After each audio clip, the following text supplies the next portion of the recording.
Welcome, everybody, to the next episode of the 7 Minutes of Better Selling podcast. I'm your host. I'm also the president of president and founder of Developing the Next Leaders. So we're an organization that's on a mission to work with sales organizations, sales teams, sales executives to help them truly love what they do in this world of selling to clients.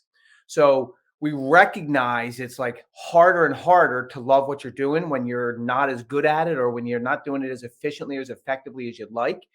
And so what we're after is like in these 7 minutes is to figure out like, what are the strategies? What are the ideas? What are the best folks doing in order to help us all do it better? So from a logistics perspective, although we say we're 7 minutes of better selling, the live conversations tend to go anywhere from 7 to 12 minutes. And our guest today is probably going to push us up to that 7 to 12 minutes mark because he has something like a world of knowledge in that amazing brain of his. So I'm going to welcome a longtime friend, Phil Eichinger, who's also the head of distribution for Pacer Financial.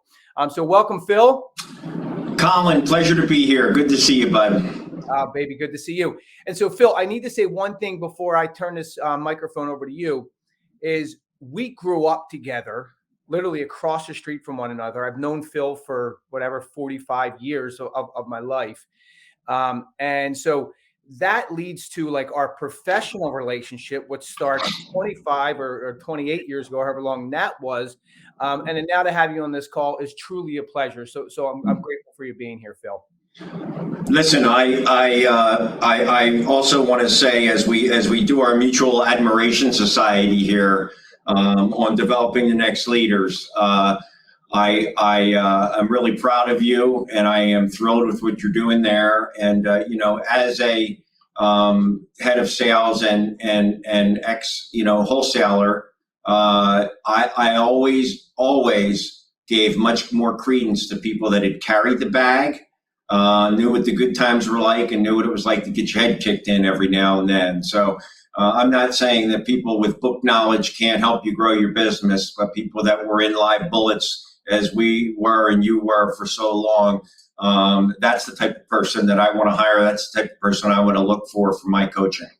That's great, Phil. Phil, so how does it happen? Like you start in the industry, like on the internal desk at a firm, and now you've led 3 different organizations into like major successful realms. And that is like a real accomplishment in an industry where so many people have done a lot less and have gotten rewarded plenty for it. Like you've done some amazing things. So how do you get from there to here? Well, let me take that. It's a great question, and let me just take that more from a holistic answer, Colin. I mean, in terms of now, we in the business side, we passed $12 billion today with Pacer ETFs, and so that's been a little over 4 years. So we're real proud of that, but on the personal side, which I think is why folks tune in and want to hear more, I'll give you 3 things: lifestyle, embracing fear, and differentiating yourself. And so the first point is lifestyle. I think if you want to be really successful in this business, there's 3 ways to go at it. You can have a job, you can have a career, and you can have a lifestyle. The oldest saying in the book, Colin, of if you can find your passion and incorporate it into your business model, you'll never work again. I think that's how guys like you and I have felt. I would tell a young financial advisor and or wholesaler that my first 5 years in the field, I did, and this is kind of a little secret, I did more business outside the hours of 9 to 5 on Monday to Friday because I went all in and I knew it was a relationship business and I wasn't just a product provider, but I was a true partner and a true friend. The second point, Colin, I mentioned was embracing fear. This was the hardest one for me. I really took things personal in the early stages of my career. My success over the 35 years doing this, some people do it through just total belief in themselves and almost a healthy arrogance that they're going to be the best. I was not that person. I operated out of fear that I felt like I was so lucky to have this opportunity, right? Be CEO of your own little company, have your own geographic jurisdiction, have educational conferences like the one we're doing right now, travel and see the world on educational conferences, be in the top 1, 2, or 3% of wage earners in the country. I mean, this opportunity that we have in this beautiful business of ours, I wasn't going to let it go. 90% of what we do, either as an FA or a wholesaler, is 90% is keeping clean between the ears and being able to be comfortable, right? Being uncomfortable. And then the last one was differentiation. Now, you know my story of differentiation. You know, I was 21-year-old wholesaler in Chicago, you know, with bad acne, shaving 3 days a week. And I had, you know, my 2 suits that I bought for $99 and was wearing them around town. You know, I saw a bunch of salespeople that looked a lot like me, just older. And I said, my goodness, if I'm going to make this work, I'm going to do it on my terms, and I'm going to do it without regret, and I'm going to be a little bit different. As you know, what I hear about still to this day is my towel, right? When I would do a presentation, I would get animated. I would run around the room. I would sweat. And, you know, I became known as the towel guy. You know, the 3 big picture things I'll leave you with in terms of how do you go from where I was in 1987 to here. For me, the big lessons: lifestyle, right? Embrace fear. And number 3, differentiate yourself and work on your brand. Oh man, that's great. So like at the end of the day, sorry for the cliche, in order for you to really, really create opportunities for yourself, you have to go out and do the work. Like you've got to break through the doors, and then you've got to tell your story really well in a way that separate it from something else. Well, right. Let me say this, Colin. You know, what's the opportunity now, and how do you differentiate? Excuse me. First day with the new tongue. Differentiate yourself. As you know, I'm a little slow. It takes me an hour and a half to watch 60 minutes. 3 things. Really to differentiate yourself today, Colin, because you know I speak in trilogy, because that's what financial advisors and clients remember. My 3 there, just like you had lifestyle, fear, and differentiation, for opportunity now, it would be bandwidth, leverage, and technology. Let me finish with this. So bandwidth, they're listening. Number 2, leverage, and then leverage through technology, databases, and being able to present yourself more than you ever see the Verizon commercial, Colin, where, you know, can you hear me? Who's with me? Right. And it was just the guy, and then it showed 100 people behind him.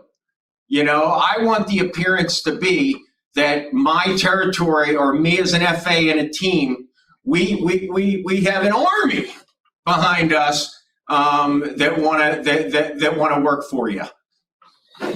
Phil, so in your Phil 1, Phil 2, Phil 3 example, I'm doing the live meeting. Phil 2's doing the meeting with the center of influence or whoever it happens to be, and meeting 3, so on that. Am I video recording that and putting that out, or am I just introducing that and then introducing one of our specialists on? No, you're quarterbacking and you're trusting, right? You're quarterbacking and you're trusting. And that's the thing. A lot of folks are concerned about giving control there. I'm not proud. Anybody that I can get to if I can set it up the right way and maybe do an intro or just turn it over. You know, I was talking to Jay Lynn yesterday. You know, would you have any problems turning it over to Jay Lynn to talk to the research analyst? Right? I mean, none whatsoever. So get your people in line and have them work for you as a resource. And I will tell you, if there's one thing that's been successful for me my whole life, is the saying, enthusiasm excites people, but passion persuades, right? I do that business with Tim Tebow down in Florida. And he said, you know, enthusiasm's great. And then a 300-pound linebacker blitzes and lays on top of you and tries to break your collarbone. And why do you get back into the huddle? It's not enthusiasm anymore, but it's a passion to make the next play. and Right. get the score. So the other thing, that I see not enough being done with salespeople is, listen, believe and thou shall be believed. So if you believe in what you're selling and you got good performance and you're able to say to the financial advisor or to the client, here's what we did, here's why we did it, it worked like I said it would work. Now let's talk about additional assets. And you can say that over a course of your career, you're going to get just a whole bunch of money through just being passionate. And like I said, not over the top, but let them know you believe in it. Let them know you get excited about it. Oh, Colin, I'm sorry I'm talking so fast today, but you can tell I love our business. I love what we do. As I said, we're the luckiest people in the world. CEOs of our own geographic jurisdiction, run our own business. It's the most wonderful business in the entire world. Oh, Phil, that's great. And so I'm gonna wrap up with two thoughts, and then I'm gonna thank Phil. So the first thought is Nietzsche said, the philosopher Nietzsche says, human beings succeed much more, or human beings are much more likely to succeed based on fear as compared to the drive for success.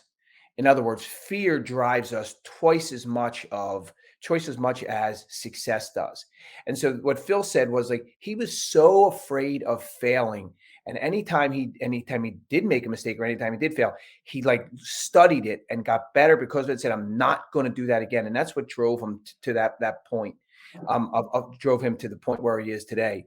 The second thing is, I've known Phil 35 years as a professional, and he has never wavered on his passion. And so, like, when you have that type of passion for something, and selling is certainly one of those things that can drive passion in a human being. And if it doesn't, then I'd suggest get someplace else, because when you are able to deliver that type of passion, people just can't help but be like attracted to you, as so many people have been attracted to Phil over the years. Colin, our job is to roll them all in a poison ivy field and then show up with the calamine lotion. Yeah, boy, Right? it's just so good. It is just it's such a great thought. Like, they don't know they have a problem until you're able to tell them. And then when you're able to tell them, like, here's the calamine, and passionately describe how it solves the problem, it's just so wonderful. So, Phil, I can't tell you how grateful I am for the time, the pearls of wisdom, the little quotes and nuggets, and so much good stuff there. And so thanks so much for spending time with us. And thanks everyone for hanging with us a little bit longer than usual. And good selling, everyone.